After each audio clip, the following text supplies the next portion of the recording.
Hi friends, எல்லாருக்கும் வணக்கம். எல்லோரும் எப்படி இருக்கீங்க? நல்லா இருக்கீங்களா? இன்றைக்கி ஒரு இன்ட்ரெஸ்டிங்கான விளாக் தான் பார்க்க போகிறோம். இந்த விளாக் பார்த்தீங்கன்னா ஒரு 2-3 நாள் சேர்ந்த மாதிரி தான் வரும். இதுதான் நம்ம இதில் ஃபஸ்ட் டைம் அந்த மாதிரி போடுறோம். இன்றைக்கி வந்து லன்ச் வந்து நாங்கள் வெளியில் தான் போயிருந்தோம். லன்ச் முடிச்சுட்டு அப்படியே கொஞ்சம் சிட்டிக்குள்ளே போகிற வேலை இருந்ததுனால அஸ்யூஷுவல் சினிசுவை ரெஸ்டாரண்ட்டுக்கு தான் போயிருந்தோம். அதை முடிச்சுட்டு நாங்கள் வந்து சரவணா ஸ்டோர் செல்வரத்னத்துக்கு போயிருந்தோம். அங்கேயே போயிருந்தோம்னு பார்த்தீங்கன்னா 1 இயராக வந்து ஒரு சீட்டு போட்டுக்கிட்டு வந்துட்டு இருந்தேன். அந்த சீட்டுக்கு வந்து பார்த்திங்கன்னா அம்மாவுக்கு கம்மல் எடுத்து கொடுக்கலாம், இயரிங்ஸ் எடுத்து கொடுக்கலாம் அப்படின்னு தான் பிளான் பண்ணி போயிருந்தோம். இங்கே பார்த்திங்கன்னா கோல்டுக்கு மட்டும் நமக்கு சீட்டு போட்டு கோல்டு தான் எடுக்கணும்னு அவசியம் இல்லை. நம்மளுக்கு வீட்டுக்கு வேண்டிய திங்ஸ் கூட வாங்கிக்கிடலாம் இந்த சரவணா செல்வரத்னத்தில் பொறுத்தளவுக்கு. அம்மாவுக்கு கம்மல் போட்டு பாருங்கன்னா, இல்லை நீ போட்டால் தான் எனக்கு தெரியும் அப்படின்னு ஒரு 2-3 கம்மல் போட்டு பார்த்துட்டு இருந்தோம். ஒரு 15 மினிட்ஸ்லேயே முடிச்சிட்டோம். ரொம்பலாம் நாங்கள் டைம் எடுத்து அங்கே பார்க்கல, அதனால் ஃபுல்லாக நாங்கள் வீடியோ எடுக்கலை. நாங்கள் பார்த்ததை மட்டும் எடுத்திருந்தோம். இதிலேருந்து ஒரு கம்மல் தான் எடுத்திருந்தேன். அதை வந்து நான் லாஸ்ட்டாக உங்களுக்கு வந்து எந்த கம்மல்ன்றது சொல்கிறேன். இல்லை உங்களுக்கு தெரிஞ்சிருந்தால் எனக்கு கமெண்ட் பண்ணுங்கள். இது முடிச்சுட்டு பார்த்தீங்கன்னா ஒரு 2 மந்த்துக்கு அப்புறம் தான் இந்த வீடியோ கண்டினியூ ஆகுது. ஏன்னா டெலிவரி முடிஞ்சதுக்கப்புறம் ஒரு 2 மந்த் ரெஸ்ட் எடுத்துகிட்டு அதுக்கப்புறம் தான் நான் வீடியோவே எடுக்க ஆரம்பிச்சிட்டேன். இந்த அடிக்கிற வெயிலுக்கு நம்ம ஹேரில் ஆயில் அப்ளை பண்ணாலும் சரி, ஹேர் வாஷ் பண்ணாலும் சரி, ரொம்பவுமே இரிட்டேட்டிங்காக இருக்குது. உங்களுக்கு எப்படி இருக்குன்னு எனக்கு கமெண்ட் பண்ணுங்கள். 2 மந்த்தாக கொஞ்சம் ரெஸ்ட் எடுத்துகிட்டு ஒரு சின்ன வேலை தான் நான் பார்க்க ஆரம்பித்தேன். குழந்தைங்கள் 2 பேர்த்துக்குமே பார்த்திங்கன்னா ஒரு பாத் பவுடர் அரைச்சிருந்தேன். அதுதான் நான் ஃபேஸ் வாஷாகவும் யூஸ் பண்ணிக்கிட்டு இருக்கேன். அது என்னன்றது உங்களுக்கு டீட்டெயிலாக லாஸ்ட்டில் சொல்கிறேன். இந்த விளாகில் இன்க்ளூட் பண்ணியிருக்கேன். ஒரு ஃபில்டர் காஃபி குடிச்சிட்டு அப்படியே வந்து நான் பூ பறிக்க போயிட்டோம். மல்லிகைப்பூ எங்கள் வீட்டில் 3 விதமான மல்லிகைப்பூ இருக்கும். ஒன்று வந்து குண்டு மல்லி, அப்புறம் அடுக்கு மல்லி இருக்கும், இன்னொன்று அடுக்கு மல்லிலே பெருசு இருக்கும். இந்த நான் இப்போ பறிச்சுக்கிட்டு இருக்கிறது குண்டு மல்லி. அடுக்கு மல்லிலே பெரிய அடுக்கு மல்லி மாதிரி இருக்கும். துருவனுக்கு வந்து எவ்வளோ தான் டாய்ஸ் வாங்கி கொடுத்தாலும் அவர் விளாட்றதுக்கு வந்து இந்த டாய்ஸ் தான் மெயினாக இருக்கும். உங்கள் வீட்டு குழந்தைங்க எந்தெந்த டாய்ஸ் வாங்கி கொடுத்தாலும் இந்த மாதிரி விளாடுவாங்களான்னு சொல்லுங்கள். அவர் வந்து என்ன இதுகளையும் வச்சு விளாண்டாலும் அவரோட டாய்ஸையும் எடுத்து விளாண்டுக்குருவார். அப்பப்போ நம்ம எடுத்து வைக்க வேண்டியதாக இருக்கும். ஒரு வழியாக நான் ட்ரெஸ்ஸு இதுங்கெல்லாம் மடித்து வச்சுட்டேன். அதெல்லாம் எடுத்து உள்ளே வைக்கணும். ரொம்ப நாளைக்கு முன்னாடி வந்து ஆயில் பாட்டில் வந்து சரியில்லை அப்படின்னு சொல்லிட்டு வாங்கணும்னு பிளான் பண்ணி அமேசான் கார்ட்டில் போட்டு வச்சுக்கிட்டே இருந்தேன். ஏன்னா கிளாஸ் வாங்கினா அம்மாவும் யூஸ் பண்ணுவாங்க, அவங்களுக்கு கம்ஃபர்டபுளாக இருக்குமா அப்படின்றதுனாலையே யோசித்து பார்த்துட்டு இந்த இது வாங்கியிருந்தேன். இதில் என்ன பெனிஃபிட் பார்த்தீங்கன்னா, அந்த கைப்பிடி வந்து நம்மளுக்கு வந்து பிளாஸ்டிக்கில் இருக்கும். நம்ம ஃபுல் பாட்டிலுமே கிளாஸில் ஹேண்டில் பண்ண தேவையில்லை. நல்லா இருக்குது. அம்மாவும் ஈஸியாக யூஸ் பண்ணிக்கிறாங்க. ஒரு பாட்டிலோட கெப்பாசிட்டி பார்த்திங்கன்னா 600 ml வரும். நல்லா யூஸ் ஆகுது.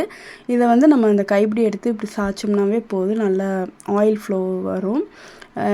ஃபுல்லாக வந்து நம்ம பாட்டில் ஹேண்டில் பண்ண தேவையில்லை, பிளாஸ்டிக் இருக்கிறதுனால அதவே ஹேண்டில் பண்ணோம்னா நல்லா யூஸ் ஆகுது. அப்புறம் பார்த்திங்கன்னா நான் ஃப்ரிட்ஜு வந்து 2 மாதமாக நாங்கள் எதுவுமே தொடலைன்னொடனே அம்மா வந்து போட்டு மசாலா எல்லாம் கொட்டி வச்சுருந்தாங்க. அப்புறம் மார்னிங்கே அதெல்லாம் வாஷ் பண்ணி ஃபுல் டீப் க்ளீன் பண்ணாமல் ஒரு நார்மலாக பண்ணியிருந்தேன். ஃபுல்லாக டீப் க்ளீன் பண்ணோம் அப்படின்னா ரொம்ப நேரம் ஆகும். பின்னாடி ஃப்ரிட்ஜெல்லாம் அந்த வாட்டர் லீக் ஆகுறதெல்லாம் கழட்டணும் அப்படின்னு 2 மந்த்தாக எங்கள் அம்மா சரியாக யூஸ் பண்ணலைன்றதுக்காண்டி பாருங்கள் எவ்வளோ ஐஸ் சேர்ந்துருக்குன்னு. நான் அப்பப்போ போயிட்டு அந்த ஐஸ் ஃபார்ம் ஆகுறத வந்து எடுத்து விட்டுருவேன். அம்மா வந்து அது பண்ணலை, அதனால் அப்படி இருக்குது. 2 மந்த்ஸாக ஃபுல்லாக அம்மா தான் ஹேண்டில் பண்ணுறதுனால நான் ஃப்ரிட்ஜு சைடு போகிறதில்லைன்றதுனால எல்லாமே அம்மா பார்த்ததுனால அந்த ஃப்ரிட்ஜோட அந்த இது ஐஸ் ஃபார்ம் ஆகிறத வந்து நான் ஸ்டாப் பண்ணாமல் வச்சுருந்தாங்க. குழந்த பிறந்துட்டுனாவே எல்லாருக்கும் தெரியும் கருவாடு எவ்வளோ முக்கியம்னு. அந்த பாக்ஸ் ஃபுல்லாக கருவாடு தான் வாங்கியிருக்கோம். ஒரு 4-5 கருவாடு தூத்துக்குடி கருவாட்டு கடைன்னு சொல்லி இன்ஸ்டாவில் பார்த்து தான் நான் வாங்கினேன். நல்லா இருந்தது. அவங்க பேஜ் வந்து லிங்க் வந்து நான் கீழே கொடுக்குறேன், வேண்டவங்க ட்ரை பண்ணி பாருங்கள். ரொம்பவுமே சூப்பராக இருந்தது. அப்புறம் குழந்தைங்களுக்கு வந்து பாத் பவுடர் அரைச்சிருந்தேன்னு சொல்லியிருந்தேன்ல, அதுதாங்க அது. ஒரு பேட்ச் நான் வந்து காலி பண்ணிட்டேன். அது ஆக்சுவலாக வந்து டெலிவரிக்கு முன்னாடியே நாங்கள் அரைச்சி வச்சுருந்தேன். பெரியவனுக்கும் அதான் யூஸ் பண்ணியிருக்கேன். இப்போ பிறந்த குட்டிக்கும் அதுக்கு தான் யூஸ் பண்ணிகிட்ருக்கோம். ஷாம்பே யூஸ் பண்ணல. ஒன்றும் இல்லைங்க, நம்ம பச்சை பயிர் மாவு பயிர் இருக்குல்ல, அதை தாங்க நல்லா காய வச்சு அரைச்சி வச்சுருந்தேன்.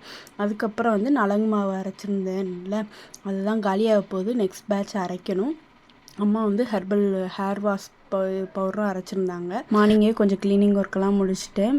ஆஃப்டர்நூன் லன்ச் வந்து நான் தான் ப்ரிப்பேர் பண்ணியிருந்தேன். பண்ணியிருந்ததுனால பன்னீர் பிரியாணி பண்ணி ரொம்ப நாள் ஆச்சுன்ட்டு பன்னீர் பிரியாணி தான் ட்ரை பண்ணல. இது ஆல்ரெடி 2-3 தடவை நான் பண்ணியிருக்கேன். நல்லா ஆனியனை ஸ்லைஸாக கட் பண்ணி இந்த மாதிரி பொன்னிறமாக வறுத்து எடுத்து வச்சுக்கோங்க. அதே மாதிரி ஒரு சைடு வந்து பாஸ்மதி ரைஸை வந்து நான் ஒரு 50 to 60% வந்து வேக வச்சு எடுத்துக்கலாம்.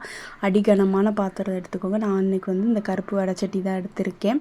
இதில் பார்த்தீங்கன்னா ஹோல் ஸ்பைசஸ், அப்புறம் புதினா, கொத்தமல்லி, 2 பச்சை மிளகா, தக்காளி எனக்கு பிடிக்குன்றதுனால நான் தக்காளி சேர்த்துருக்கேன். இல்லாட்டினா ஸ்கிப் பண்ணிக்கலாம். பன்னீர், அப்புறம் 2 டேபிள் ஸ்பூன் வந்து இஞ்சி பூண்டு பேஸ்ட்டு சேர்த்துருக்கேன். எனக்கு பிரியாணி மசாலாவும் தீர்ந்துருச்சு, அதனால் ரெடிமேட் தான் நான் வாங்கி யூஸ் பண்ணியிருக்கேன். ஒரு 1-1.5 டேபிள் ஸ்பூன் சேர்த்துக்கோங்க. இதுக்கு மெயின் இன்க்ரீடியன்ட்ஸ் இந்த தயிர் தான். தயிர் வந்து நல்லா புளிக்காத தயிராக எடுத்துக்கோங்க. இது கூட வந்து லெமன் சேர்க்கணும். எனக்கு வந்து தயிருக்கு லைட்டாக புளிப்பு இருந்ததுனால நான் லெமன் சேர்க்கலை. தேவையான அளவு உப்பு சேர்த்து நல்லா மிக்ஸ் பண்ணி, இந்த ஆனியன் ஃப்ரை பண்ணி வச்சுருக்கோம்ல, அந்த ஆனியனும் சேர்த்து மிக்ஸ் பண்ணி வச்சுக்கோங்க. இது கூடயே வந்து ஆயில் ஆட் பண்ணணும். நான் அதை மறந்துட்டதுனால மிக்ஸ் பண்ணும்போது ஆயில் ஆட் பண்ணணும் நான் மறந்துட்டேன். 1-2 டேபிள் ஸ்பூன் வந்து ஆயில் ஆட் பண்ணிக்கோங்க. இன்னுமே நல்லாயிருக்கும். நான் லேட்டாக தான் ஆட் பண்ணேன். இது வந்து ஒரு 1/2 hour நல்லா மூடி போட்டு அதை டிஸ்டர்ப் பண்ணாமல் அப்படியே விட்டுருங்க. அது நல்லா சோக் ஆகி சூப்பராக இருக்கும். இந்த மசாலா வந்து நல்லா சோக் ஆகும்போது தான், அதாவது அந்த இது வந்து கிரேவியெல்லாம் நல்லா டேஸ்ட் கொடுக்கும். பன்னீருக்குள்ளே அந்த கிரேவியோட டேஸ்ட்டெல்லாம் இறங்கியிருக்கும்.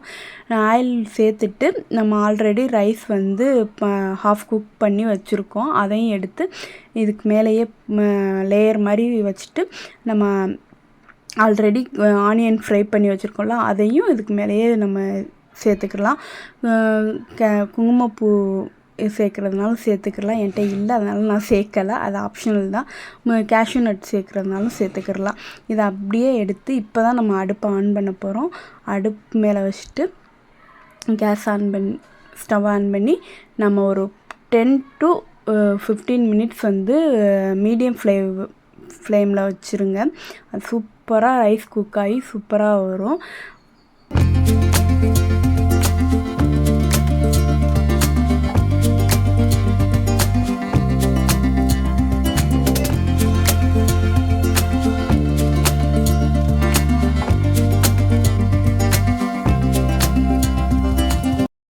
சூப்பராக இருக்குங்க இந்த பிரியாணி. ட்ரை பண்ணி பாருங்கள். ட்ரை பண்ணி பார்த்துட்டு எனக்கு கமெண்ட் பண்ணுங்கள். தயிரில் வந்து நான் அந்த கார்ன் இருக்கும்ல, அதுவும் சேர்த்துக்கிட்டேன். அது கூடயே வந்து ஒரு பாயில்டு எக்கு. இதுதான் இன்றைக்கி லஞ்சு முடிச்சுட்டு ஒரு குட்டி நேப் எடுத்துகிட்டு அப்படியே ஈவினிங் ரொட்டீன் பார்க்கலாம்.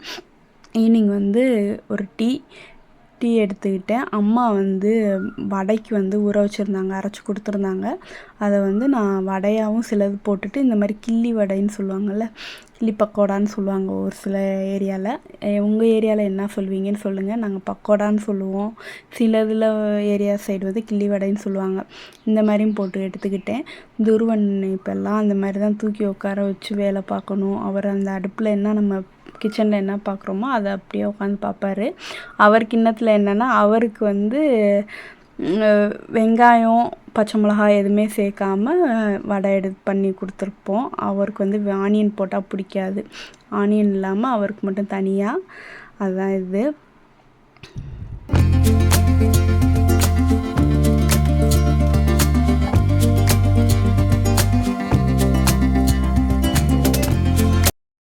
டீ ஸ்நாக்ஸ் சாப்பிட்டு அப்படியே டின்னரையும் முடிச்சுட்டு நெக்ஸ்ட்டு பார்த்திங்கன்னா துருவனுக்கு வந்து ஸ்நாக்ஸ் வந்து ஸ்டோர் பண்ணலாம் அப்படின்னு தான் பண்ணிக்கிட்டு இருக்கேன்.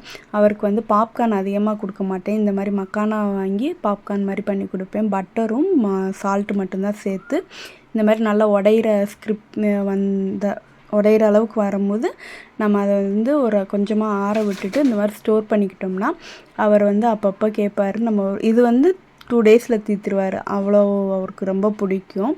நெக்ஸ்ட்டு வந்து துருவனுக்கு வந்து ஐஸ்கிரீம் ரொம்ப பிடிக்கும். இப்போ நம்ம ஸ்ட்ரீட் சைட்லாம் வர்றாங்க, ஆனால் அவங்க எப்படி பண்ணியிருக்காங்க என்னன்றது தெரியாதுல்ல.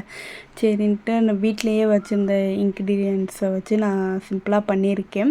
ஃபஸ்ட் டைம் ட்ரை பண்ணி இது செகண்ட் டைம் ட்ரை பண்ணுறேன். நல்லாவே இருக்குது, சூப்பராக இருக்குது. இதுக்கு வந்து பார்த்திங்கன்னா ஒரு 4-5 பாதா, அப்புறம் பிஸ்தா, கொஞ்சமாக முந்திரி, இதுங்கெல்லாம் சேர்த்து நல்ல ஒரு ரொம்ப பைன் பேஸ்ட்டாக அரைக்காமல் கொஞ்சம் திரியாக வந்து நம்ம அரைச்சிக்கிட்டோம்னா அரைச்சி எடுத்துக்கலாம். பால் வந்து நான் ஆல்ரெடி வந்து ஒரு 1/2 லிட்டர் வந்து நல்லா சுண்ட தண்ணி விடாமல் சுண்ட காய்ச்சிருக்கேன். அது கூடயே இதையும் மிக்ஸ் பண்ணி கொஞ்சம் நேரம் வந்து கிளறி விடலாம். இது கூடயே ஏலக்காய் சேர்த்துக்கலாம். பட் எனக்கு அந்த ஸ்மெல் பிடிக்கலை அப்படின்றதுனால நான் சேர்க்கல. உங்களுக்கு பிடிக்கும், அந்த ஃப்ளேவர் பிடிக்கும்னா நீங்கள் சேர்த்துக்கோங்க. நல்லா ஒரு 10 மினிட்ஸ் வந்து இந்த நட்ஸ் பவுடர்லாம் வெந்து வரட்டும். இதுக்கப்புறம் பார்த்திங்கன்னா நான் ஒரு 2 டேபிள் ஸ்பூன் கண்டென்ஸ் மில்க் ஊற்றிக்கிறேன். என்கிட்ட இருந்ததுனால கண்டென்ஸ் மில்க் ஊற்றிருக்கேன். உங்கள்கிட்ட இல்லை, சப்போஸ் இல்லை அப்படின்னா ஒரு 3 டேபிள் ஸ்பூன் உங்கள் சுகர் லெவலுக்கு ஏற்ற மாதிரி நீங்கள் சுகர் சேர்த்துக்கோங்க, ஒயிட் சுகர் சேர்த்துக்கோங்க. நல்லா இந்த அளவுக்கு வற்றி வரட்டும். நான் இதில் வந்து மஞ்சள் தூளோ இல்லை குங்குமப்பூவோ எதுவுமே சேர்க்கலை. ஒரிஜினல் கலரில் தான் இருக்குது. நல்லா ஆறுனதுக்கப்புறம் ஐஸ் மோல்டில் ஊற்றிக்கலாம். குல்ஃபி மோல்டு தான் நான் வச்சுருக்கேன். அதில் ஊற்றி இந்த ஐஸ்கிரீம் எப்படி வந்திருக்குன்னு இன்னொரு மினி விளாகில் நான் உங்களுக்கு காட்டுறேன். இந்த வீடியோ உங்களுக்கு இன்ட்ரெஸ்டிங்காக இருந்திருக்குன்னு நம்புகிறேன். இந்த வீடியோ உங்களுக்கு பிடிச்சிருக்குன்னு தோணுச்சுன்னா லைக் பண்ணுங்கள், சப்ஸ்கிரைப் பண்ணுங்கள், நம்ம சேனலை சப்போர்ட் பண்ணுங்கள். இன்னொரு இன்ட்ரெஸ்டிங்கான வீடியோவில் உங்களை மறுபடியும் சந்திக்கிறேன். அது வரைக்கும் தேங்க்யூ ஃபார் வாட்சிங். Bye bye.